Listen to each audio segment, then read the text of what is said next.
Oh, you're back on a screen again. I know. I was going to say, full disclosure, we were together last week and it felt like harmony. It felt like heaven. Heaven. The bat mitzvah occurred. Bean has nothing to stress about now. She's light as a feather. She's free. That's my delight, was the whole mitzvah and having everybody come in and celebrate and love and fun and joy. It was just filled. Let's do a mitzvah breakdown. This is both of our delights. So this is going to be the first. Someone at the bat mitzvah actually said to me, shout out Joe, if you're listening, are you going to talk about this for 20 minutes in the beginning of your next episode? I was like, probably. He's like, wow, that's so fun for your listeners. Wow. That means Joe's listening, though. That's what that tells us. If he knows that we do our bullshit banter for 20 minutes, he cares.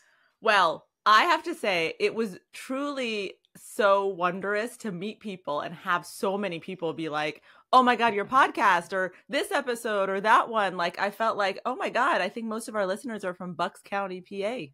And honestly, everybody was like, I feel like I'm meeting a celebrity when they met you. Everybody. I'm like, well, she sort of is a big deal, but no big deal. That's fine. It's fine that Mory Fontanez is at my daughter's bat mitzvah. It was so fun. It was my first bat mitzvah ever. Wild. Let's start there. Wow. Mazel. I think I was the only Persian. Don't call out my white family, okay? I get it. No, I was going to say Muslim person, but I'm not Muslim, but raised Muslim, I guess. In the mix, it was my first bat mitzvah. It was so... Okay, let me just tell you my observations. Oh, I'm very excited. You have not given me observations until this very moment, so I am very looking forward to it. I was saving them. Observation number one. Yes. I thought, like, I remember being Evie's age, around 12, 13, and there being this Muslim, like, school of Islam in Maryland where kids would go on Sundays and study the Quran. And I remember being like, God, that sounds like hell. Like, I don't want to go sit, it's Sunday school, basically. Yep. And so I expected Evie's attitude about singing the Torah. Is that right? Singing the Torah. Reading the Torah, sure. Reading it. Right. Like, I just expected her to be so like, ugh, whatever. I just need to get through this. I know, but fine. That was not apparent the night before. I showed up the night before. She was so excited, engaged. Like, she really knew what she was doing. And it didn't feel like she was doing it because someone was forcing her to do it. It felt like she really was doing it from her heart. And then she got up there that next day. Holy shit, that kid. Yeah. I mean, her grace, her confidence, the way that she just carried herself. I couldn't believe what I was looking at. And my observation, again, for it being my first one, is like, oh, what a beautiful way to teach ritual and reverence. I really loved that. Like, I felt like the whole ceremony was about reverence for something greater than you, and also your community, and the way that you are meant to give back, and the way that you're meant to be a vessel for greater and bigger things in the world. And I really felt like Evie wasn't just like puppeting it, but like was really feeling it. And I thought, what a cool thing for a child to experience. That was such a good reframe, because me as a non-religious Jew, I struggle sometimes getting in line with all of these moments, that feel very religious. But that's how I feel about a bat mitzvah as well. So I just never articulated it like that. So then we leave the synagogue and we drive, I don't know, it felt like for an hour, but I think it was 20 minutes. We packed ourselves in the van and we drive to this venue and we walk in, and I felt like I was at a wedding reception. Like, Bean, it was amazing. Holy shit. It was amazing. Did the most in the best way. In the best way. There was a stage. There was a announcer guy who's clearly done 15 bat mitzvahs every weekend because he knew exactly all the games to play with the kids and the way to get them to dance. He was break dancing on the ground. Love him. He had 2 dancers with him that were his hype crew. Write that down. 3, I said. Sorry. They were walking around hyping us up. I was like, I don't know how to feel about this, but okay, now I'm hyped because you're making me dance. Oh, yeah. The music was great. The food was incredible. I mean, I just don't even, there was the open bar. It was like a full out wedding. Rager. Yeah, that's what they are. They are, and like, you raged. Weddings. Oh, I Let's raged. be honest. Did you rage? I rage. Oh my gosh. Did my Spanx get a little get a little lovin' from all my raging, I tell you. I barely even was able to talk to some people because I couldn't stop dancing, and I also couldn't stop crying. Well, that makes sense though. It was all joy. Every time I saw somebody I loved that like flew in or came in, I've so many people, including my bestest Bean, came from all over. People like just flew in and drove in, and I invited everyone with their kids, and it was just like this freaking love fest. It was so amazing. good. Your college roommates were all there with their families. So like, I'm sure that if I were you, every time you look at the dance floor, you're really overwhelmed by all the love. It wasn't just the dance floor. I was so overcome. Like even in the synagogue before, looking out and watching people file in, like people I haven't seen in I don't even know how long, came just to celebrate my kid, which I was telling a bunch of people hits really different than when they come to celebrate you at your wedding. Like you're like, oh, this is so nice. Thank you. But when they come to celebrate your offspring, who you're already like, wow, I can't believe you're 13 and you're knocking it out of the park like this. And everybody else is here to love you also. It was really special. Yeah. She had the time of her life. Evie was up there just dancing and like dancing in front of 35, 13-year-old friends in a way 50, that like 50. I didn't even know 50 kids when I was 13. That's crazy. Anyway, you probably did. We've already talked about that. But just in like she was like had total command of the stage. Yeah. It was so funny. Anyway, there was a photo booth. We won't talk about that. That's highly controversial. I wonder how boring this conversation is for other people. I'm like recounting the day. I'm like, who cares? I'm like, anyway, I'm like, yeah, everything you say. I'm like, yeah, all great. And then the tea. I got to meet all the Bucks County pals. Hi-yo. Bean.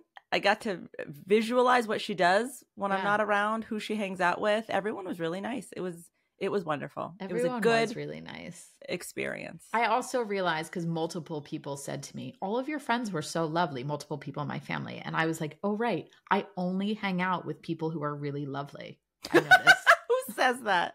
Oh, me. You just said that out loud. But I think it's a conscious decision that I make in my life to not spend time with people who are not lovely. Oh, you're not friends with assholes. Right. I'm not friends with assholes. I really like all of the people around me are really kind and loving and wonderful. And that's why I think that room felt so joyous because everybody in there was like just lovely and really care about me and my kids and, and my family. It was just so amazing. Can't get over it. It was amazing. So that's our delight. I don't think we have more to say about our week other than that. It was awesome. Now on with the show. No, hey guys, before we get on with the show, we have an ask of each of you listeners. One, we so appreciate that you listen and that you're listening every week.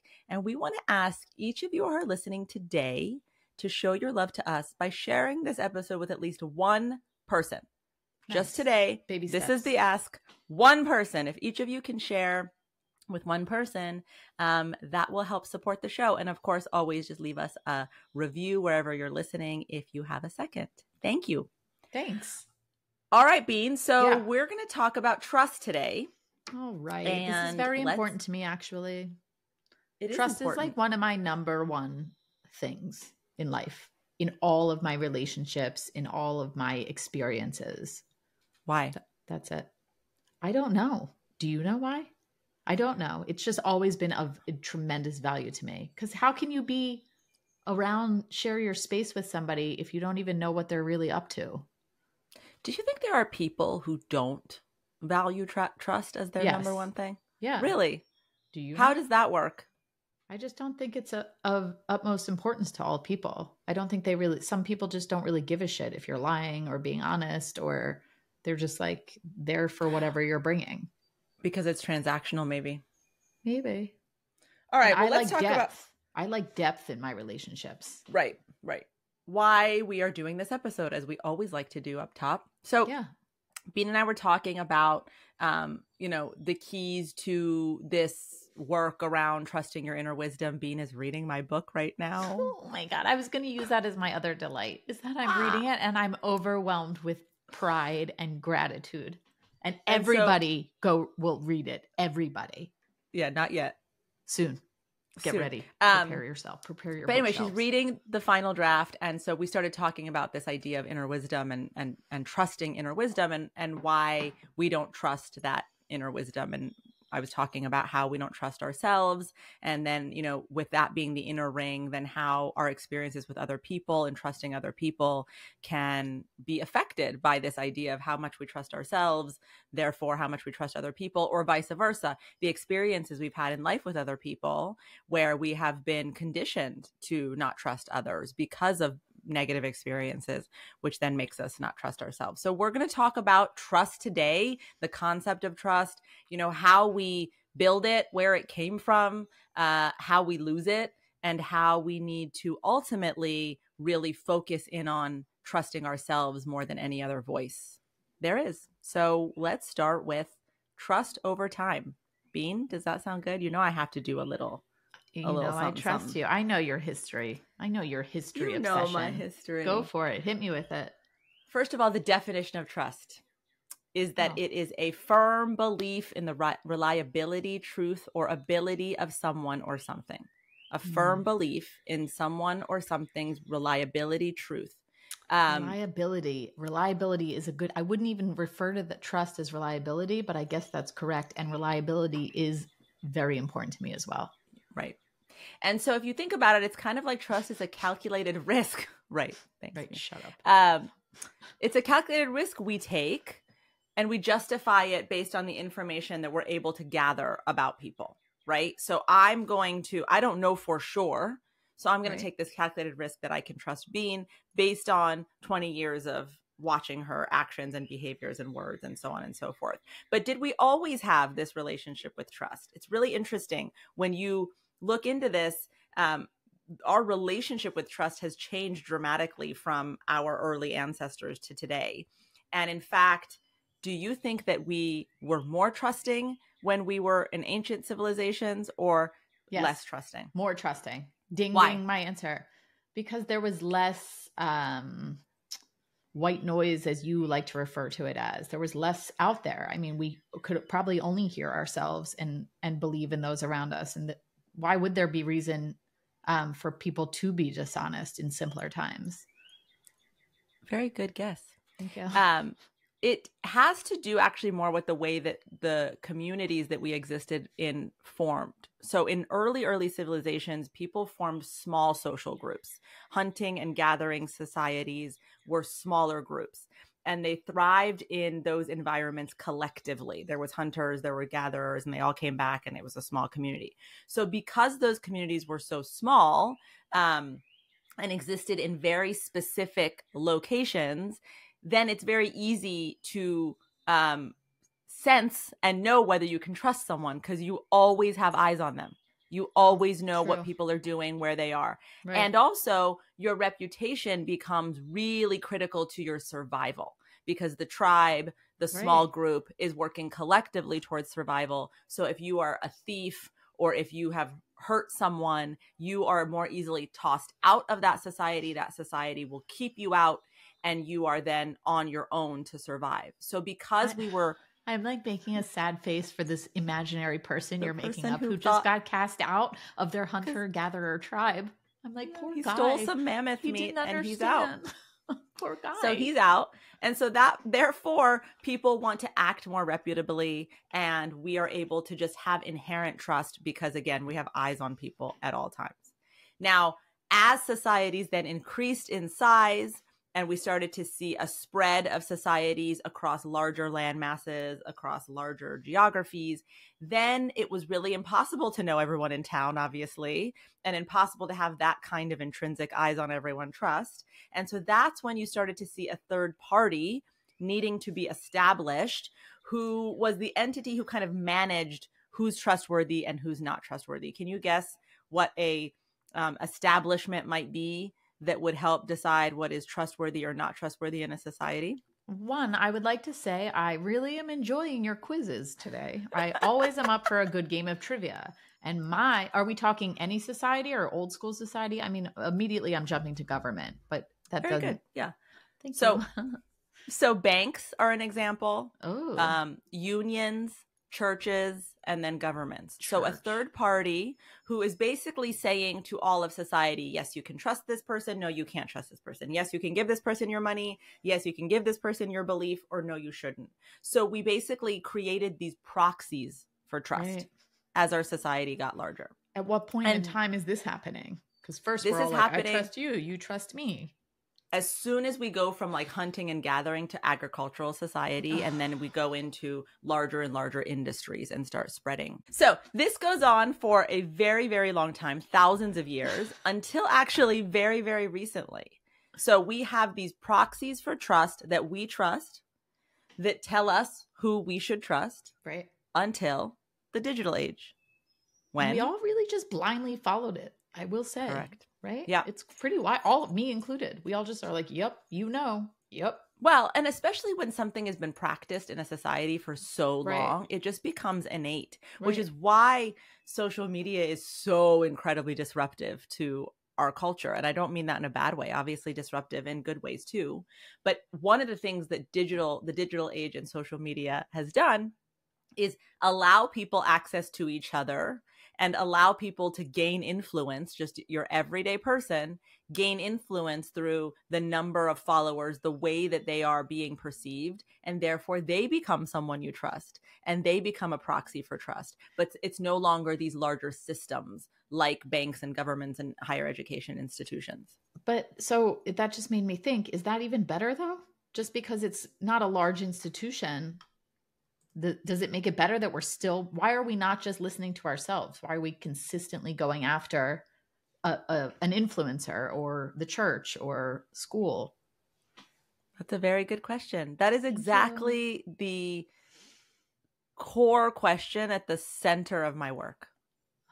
Why don't we trust ourselves? And how can we trust ourselves? Yeah, so I agree. Is it better? I don't think it's about better. I think that it's about just the trajectory of how trust has kind of become centralized and now is fractured. And now what? Like, what do we do with that? So this is interesting to me because I worked at an agency for a very long time. And the agency that I worked at was called Edelman, still called Edelman. Dang. And they did this. I can't believe we just did that. They did. Well, I got to give them credit because it's really brilliant. They did this report called the Edelman Trust Barometer that they've been doing for 24 years. And I helped while I was there sometimes work on certain aspects of it. And what it was is that they would go out to 28 countries and ask just average everyday citizens, consumers, questions about trust. Who do you trust? And they have plotted how trust has changed over the last 24 years. Wow. This year, the barometer came out in 2024, 28 countries, 32,000 respondents.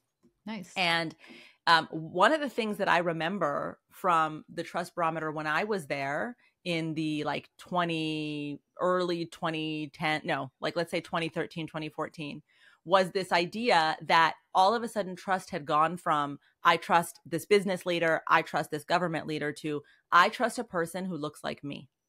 So, for example, I'm going to trust the employees at Walmart to make a TikTok about why to come to Walmart more than I'm going to trust the CEO of Walmart telling me that Walmart is a good brand. It's more relatable. I get that. Right. And that's one of the ways that social media has disrupted this idea of centralized trust, is that now because we are able to see more people like us in the day-to-day, in our feed as we scroll, that's who we start to trust. I feel like it's kind of comical that a PR agency, which entire purpose is to spin certain aspects of things, is doing a trust barometer. But that's besides the point.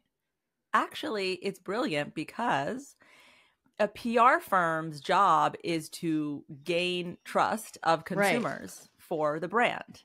Right. And understanding where people are losing trust really helped us develop new offerings, new strategies. Like we'd build whole new services based on where trust was getting generated from. You know, we'd invest millions of dollars into content studios to create content rather than write a really good speech for the president of an organization. They created a tool that they then utilized. I'm well out of, I haven't been in that agency for 7 years, but I still look at the trust barometer because it's fascinating information. And in fact, when you look at it, you can look at it. It's the Edelman Trust Barometer. We'll link it in the show notes. Yeah. But if you look, they have this timeline now of the 24 years they've done it. And they show you in 2005, trust shifts from authorities to peers, which is right around that kind of digital explosion. And then 2005? It continues to be that, you know, people are trusting a person like me. You know, people are trusting government less. Now they're starting to trust business more. Why? Because business has figured out how to leverage these platforms to connect with people in a way that government hasn't. And so that's shifted it. Yeah. And government now is attempting to shut TikTok down because these everyday Joes schmoes are promoting things and people are following and listening and disregarding what the government is saying. Yes, that's actually a really good point. This is the last thing I'll say from the trust barometer, and we'll move on. No, I'm very interested in it. This year, so every year the trust barometer has a theme. This year, the theme is around innovation and trust in innovation. They ask people this question. I trust each to tell me the truth about new innovations and technology. Scientists and someone like me tied for trust. Wow. Meaning that we trust someone who's made a TikTok about how to strain your vegetables better. As much as we trust, I don't know. I feel like I watched that. You know those TikToks, you know, where they're like, did you know you could do this? And they give you all these hacks. You don't watch those? Oh, I'll send them to you. I'm not really on the TikToky, but anyway, that person who's found hacks for how to do household chores is on par in our society right now on a trust level with scientists who have PhDs. I'm not gonna lie. Yeah. No, go ahead. I don't feel like, I have to be honest, in this day and age, I don't even know who I trust anymore. Well, that goes sad. Well, actually, I said that was going to be the last one, but this is actually the last one. So they asked this question. Who do you believe is purposely trying to mislead people by saying things they know are false or gross exaggerations? 63% government, 61% business leaders, 64% journalists and reporters. What? I don't understand these. You can pick more than one. Oh, okay. Wow. I mean, and that journalists and reporters, 64%, government leaders, second, 63%, and business leaders. So we don't trust anyone in authority, quote unquote, anymore. And all of life, that was the authority. I mean, even us growing up, that's all you listen to. So that is the power of social media. And to your really good point about, you know, government wanting to ban TikTok, government understands the power of social media and how it is really, what's the word I'm looking for? Diluting their ability to get trust from citizens. So anyway, it's fascinating. Again, we'll link to it. Wouldn't it be awesome if the government had their own TikTok, and then like all these silly old white men would have to do like TikTok dances to talk about the bills they're trying to pass? That would be like a really terrible version of Hamilton. Our producer on Ice just broke in to let us know that this does happen on TikTok. I thought it was a genius idea. I'm like an innovator over here. Someone should trust me. You know what you and I are going to be looking up after this? What? Who would you want to see doing a TikTok dance? Nobody. That's why I don't even do it. You don't want to see anyone out there doing... I want to see Mitch McConnell out there doing a TikTok dance with his staff behind him. Dead hands. That would be awesome. No, anyway, I don't. So there's my overview of trust. So Bean, you said in the beginning of the episode that trust is your number one thing that you look for in a relationship. Yes. What causes you to feel that you can trust someone? For me personally? Yeah. For me, a lot of it is... for your grandmother. Tell me. Oh, well, I'll ask her later when we chat.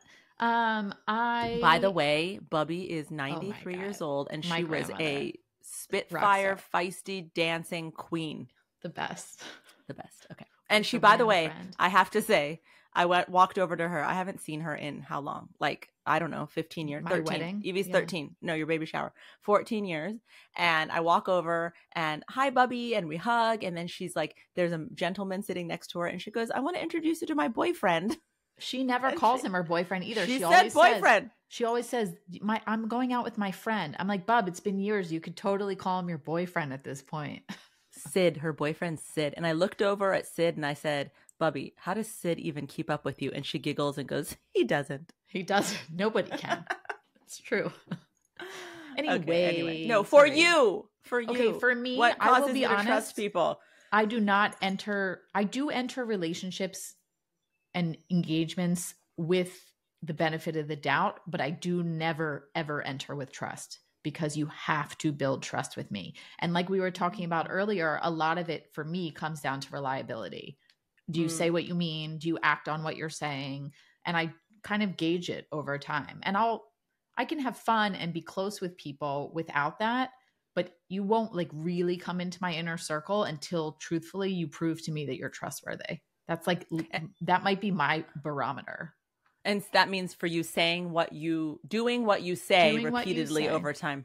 Showing up, really being reliable. I mean, to me, reliability, I used to always say about you for so long, even though there's so many other aspects of our friendship, that if I ever called you and said, I need you right now, you would drop everything and get there immediately because you're reliable in that way. Yeah. Yeah. And that's a value to me, that I can know that I can count on you in the same way that I show up for other people. Well, and it's making me think when you say that I actually think I give people a lot of trust immediately. Oh, you do? I don't. Which I think it's so vital to me. That's why. Yeah. It's so important. Next week, we're going to talk about the concept of disappointment. And it's clicking for me that maybe part of my relationship to disappointment is how much trust I give people right off the bat. It's almost like I like really believe in you. I see your higher self before you see it. And I believe in you. And then you show me, oh, nope, you shouldn't believe in me. And then I have to like remove trust, which is such a painful, arduous process. I'd rather dole it out to you in little increments than give it all to you and have to take it back. Come to my side, man. I will. And it's Teach us. It's really like a currency for me. Like if I'm going to give it to you, like then you know you're getting my love. Like if I'm going to allow you my trust, then you know that we're about to vibe. We're about to get down. Get down. Oh. Get down on it. This took a turn. I think that it's really like trust is also for me truly always giving the benefit of the doubt. Like if I trust you, I genuinely always assume that your intentions were good. Oh, that's so weird. That's very far from what I feel. I also wonder if that contributes. I'm pointing a lot at you. Yeah, like you are. Picture. I feel really attacked. The thumbnail for our YouTube should just be me like, people will be like, what's that all about? Check out our YouTube, by the way. Anyway, this is getting really, this is really getting out of control. What were we just saying? Oh, I think that's why maybe when you are done with relationships, this has been like kind of your thing for a long time. Yeah. Like if you're, when you're done with someone, you in particular, you're done. And I like mine like slowly dissolves if I'm done with you, but you are like, once you're out, you're out. And I think maybe that's because you gave them so much and you were like, I already gave you so much and you fucked with me. So fuck you. And me, I'm like, I was only giving you little crumbs for a while. Yes. And then I'd say most of those people don't let me down because I never give it fully until you're really there. Until you, I'm like, okay, you showed up. Now we can get down on it. Light bulb. As you're dancing, I'm having a light bulb moment. You're totally right. That is why I always say I'm like a light switch. I'm on until I'm off, and then that's it, man. And you're done. Don't cross her. I'm warning you. Don't. If I give you the trust that I gave you, if I give it back, then I don't want it back anymore. There's no trying to give it back to me. No. Well, I mean, I think there's lots of reasons that we lose trust in people. Let's talk about that for a minute. So we talked about what makes you trust someone, and we learned that you and I are very different. We sure are. It's amazing that our friendship took off so quickly, actually, since we're so opposite in this way. But anyway, what causes you to lose trust in people? Same exact thing that causes me to gain trust in people. Well, first when of all, they're not reliable. Correct. And people don't it doesn't really matter to me early on because I'm not offering it out anyway. Like I keep things early on, usually with people pretty superficial. Even with you, like I liked you a lot, but I was like, let's just go hang out. I wasn't like, I'm going to tell you my darkest secrets or anything of that nature. I mean, we felt pretty hard, but that's different. So again, not being reliable, not reciprocating, not showing up in the way. I guess all things that are almost kind of unrelated is how I build my trust. Maybe trust is the wrong word. You know what the big one is for me? Gossip. Like if I find out that you were talking negatively about me behind my back, something is like broken in me around trusting you forever. Maybe people don't gossip about me much. But I mean, also, if I find out what could they say that's negative, Bean? Truly, if I find out people are gossiping, like I never gave you anything anyway, so go ahead and gossip. You know what I mean? Like I'm like, oh, okay, yeah, I see you. Except that I think I gave you so much that I get heartbroken over it. Right. That's the difference.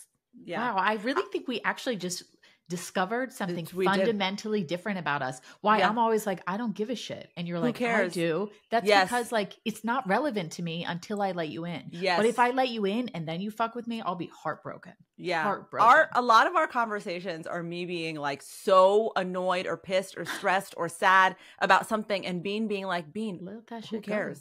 Yeah, like, who cares about this person? And I'm like, what? I just met them 2 months ago. They're everything to me. And I'm like, what about me? Okay, other things that erode trust. I mean, listen, if you guys are listening to this episode, I'd love for you to just, I think that like, you know that with me, it's awareness is key to your self-actualization. So like what causes you to lose trust in other people? And also, how do you behave in these ways? Because I think that, you know, we always have an aversion to the thing within us that we are most ashamed of or working on too. So is there some reflection around the things that causes you to lose trust in people and that you feel like you are apt to do? I don't know the answer. The other things that I think cause a loss in trust is poor judgment. Like I think that's what we're seeing in our relationship to leaders and government right now is like, we're like, what in the fuck are you doing? I don't trust you to make good decisions. But why did that not exist 30 years ago? Why were we like, I trust you to make good decisions? No, I think it existed. That's how you always had 4 years this president, 8 years that. You know, like things turn over, I think, when we feel that there are leaders who we've given our trust to and they then make decisions that reflects poor judgment. Does that resonate with you or anyone that you ever feel like you've like put your faith in? Like, I'm going to follow your teachings or your guidance. And then it's like, what? You just did that? Maybe that's why I don't put all of my faith in any one place because of that reason. Yeah. Like I'm even with friendships, like each person brings a different thing to the table for me. Like all of my friendships, everyone has something different to offer. And I'm not looking for everything in one person, right? Like everybody brings something different. And I feel the same way with how I learn and how I decide, how I make my decisions. Like I'll pick a little here. And I think that is problematic if you put a lot of weight into anyone's one decision. But sometimes we have yours. to. I do it with you. To completely honestly. Everything you say, I'm like, Yep. Mory said it. Mory said we're doing it. You're like one of the only people I do that with though. We were laughing on this trip because Corey, Melissa's husband, is also a very good friend of mine. But when I come into the picture, whatever I say, Bean is like, that's what we're doing. And I was like, I'm like your older sister and you're like the little sister. And I'm like, this is what we're doing. And you're like, she said we're doing this. This is it. And Corey would just have to be like, okay, I guess that's what's happening. But the secret is Corey also kind of feels that way about Corey you. Likes it too. We had the best time, the three of us. We literally one night, the three of us just sat on your bed and talked for like an hour and a half. Oh yeah, we just laid there. And we were all tired, but we didn't want it to end. It was like one of those nights. Yeah. I know. I also feel like another trigger point for me in losing trust is hot and cold. Like inconsistency with people. Yes, inconsistency, yes. That's really hard for me. Agreed, me too. Because I feel like I don't know what to believe is reality. And if they're both realities, how am I supposed to differentiate ever? I agree. Yeah. Yeah. Like pick a lane. I'm very into like pick a lane, man. Like you don't have to be the same human all the time, but like in general, pick a lane. Here's what I've learned about that though. we've said this a million times on this show, it's never, ever, ever about you. So I've had to always just, when I notice someone like gets cold or, you know, whatever, they're different. It's like, whatever, you and I were talking about someone yesterday and we were talking about them kind of disappearing for a moment. And you said, oh, my intuition is that they're going through something pretty massive. And it really is always that. It's always like something is happening with them, whether they're feeling depressed that week or something's happening in their life. Like that might be why they're retracting. But it does cause me to feel like the ground beneath my feet is a little wobbly. And I'm not sure if I can trust you moving forward in the same way. I have to say that in my year of verbal diarrhea, which has been like, I'd say the past year, I'd say turning 40 was like, you know what? Time to say all the things. Just say it. Just say it. Whenever I do feel that way now with like anybody who matters to me that I care about, if they're upset or not, I just am always like, did I do something to upset you? I do it with you all the time too. Oh my God. When I feel it's over the top. But when this feel happens like 3 times a week. Well, we also work together, so it's a little confusing. Anyway, so I just ask now. Now I'm like, we are in a relationship now. It's only people I care about that I'm like, we have enough trust going on that I'm just going to ask you and expect you to be honest with me and tell me if I did something. And you're right. 98% of the time, it's never about you. It's never about you. It's never about you. And then I'm like, oh, okay. And then I can move on from it. Yeah. And I accept the word as truth. I have one more I want to see if you relate to. Okay, go. Hit me. I lose trust when someone lacks the willingness to listen or to change behavior that's harmful. I don't know if that for me is trust or just like compatibility rather. Like it's not really, that's not trust for me at all. Say more. Why doesn't it feel like trust? Because it's not about trust. I guess trust is about reciprocity. I was thinking should I read do you want me to read the definition to you today? A firm belief in the reliability, truth, or ability of someone or something. A calculated risk we take. Well, I don't think that somebody not listening well represents that. For me, someone not really truly being able to listen to me or change a harmful behavior, for me makes them feel unreliable, which I guess I was saying earlier, reliability is trust for me, but you were right. I was thinking, I just talked you into it. You see that? You did. Anything you say, I'm like, she's right. It is trust. That's totally right. I don't trust him. Yes, I guess, but I never associate that with trust. I just associate that with like selfishness. But do you trust people that are selfish? Yes. Oh, really? I don't feel that I can. Are selfish. How do you trust someone who's only thinking of themselves to do right by you? Because nobody is selfish 150% of the time. You know, you can be primarily selfish. You can be selfish for reasons that you don't even realize are selfish and still be a trustworthy person. Of course. Okay, right. So they're not 100% selfish. They're not like thieves. It's not like I'm trusting like someone I just saw steal $500 out of my drawer or something. The mammoth meat stealer. The mammoth meat stealer. But like generally, I feel like I know a lot of people with pretty selfish tendencies that are still trustworthy humans. Okay. Cool. I wouldn't call them totally selfish then. Well, everyone has selfish tendencies. But if someone is selfish, like fully just focused on themselves, then I don't trust them to have my back. I don't know anybody in my life who's just fully focused on themselves. Do you? I'll point them out to you when we stop recording. I met a few of them at your bat mitzvah. And I'm just kidding. I'm kidding. All right, fine. All right. Well, listen. This is all well and good, but I'm telling you right now, it honestly feels like in our society, we talk so much about external trust. Right. Because we really don't value internal trust. So if we can just please spend the last few minutes of this episode talking about cultivating inner trust.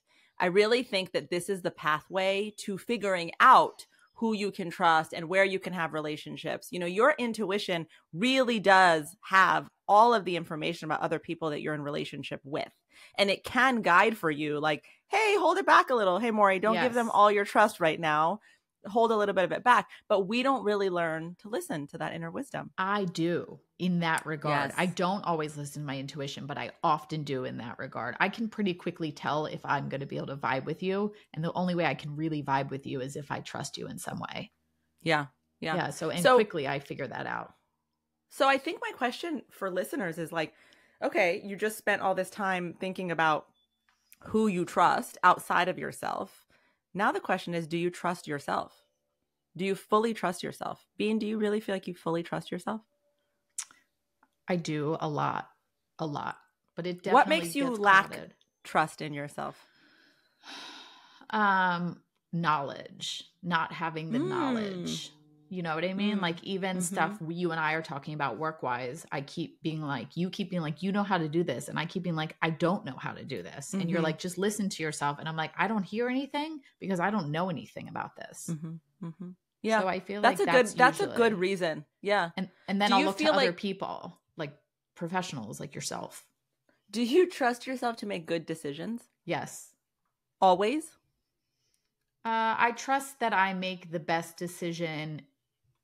I trust that I make good decisions given the circumstances in the moment. Sometimes in hindsight, I'm like, that wasn't such a good decision. But I do believe that in the moment, I'm doing what I believe is the best.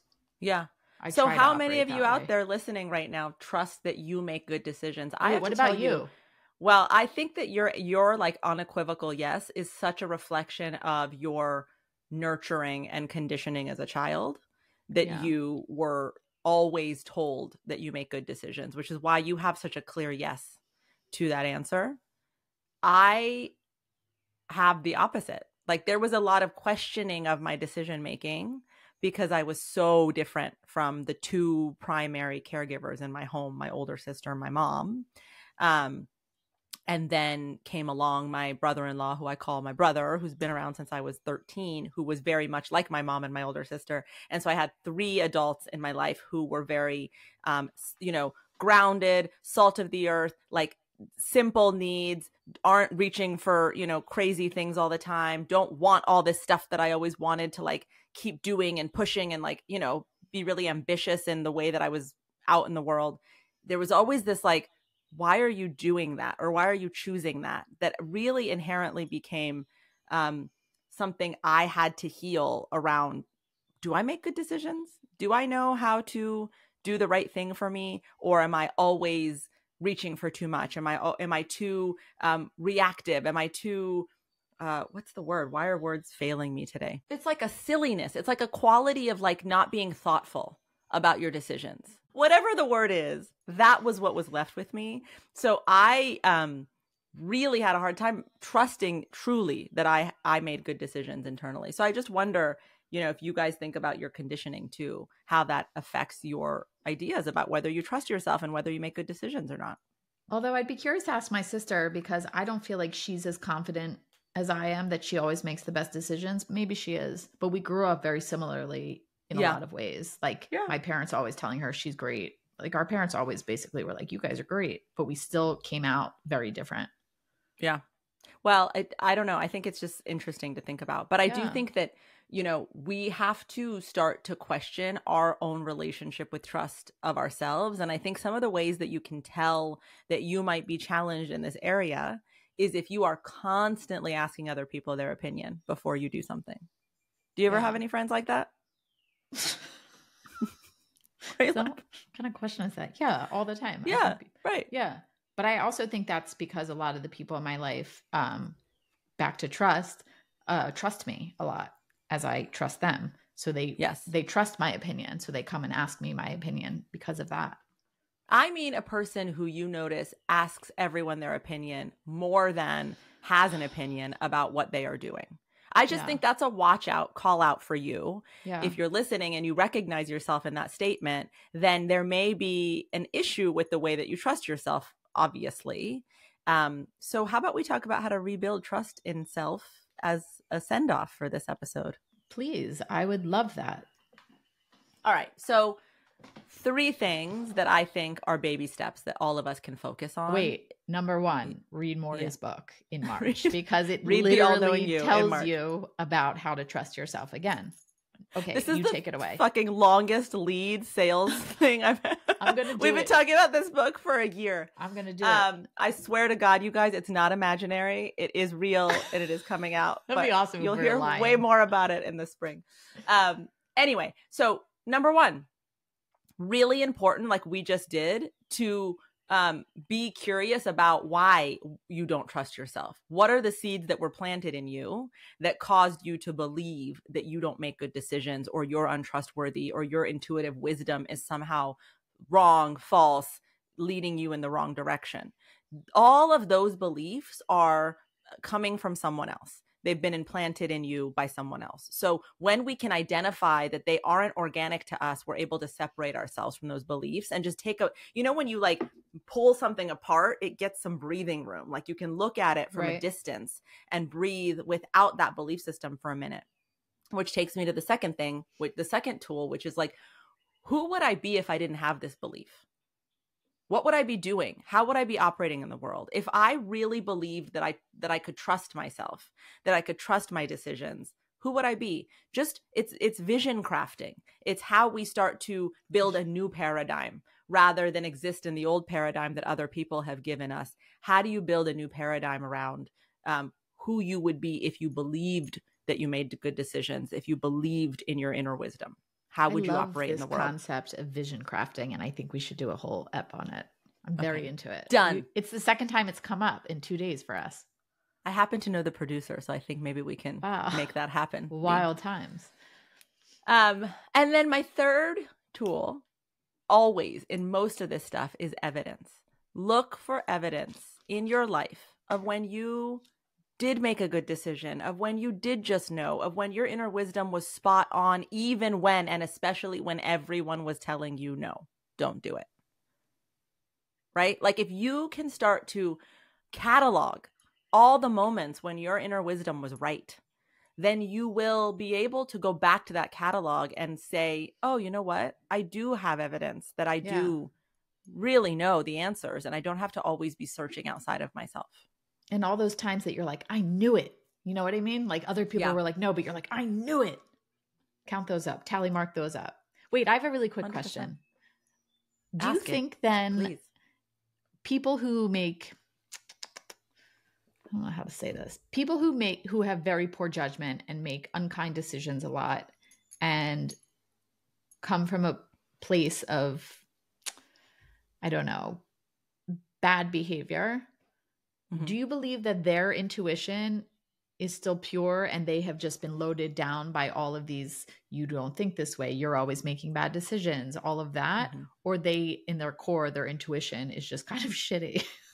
I do 100% believe that every human being has a very clear intuition that is always providing information for how to act in a way that's in your best interest and the best interest of all other people.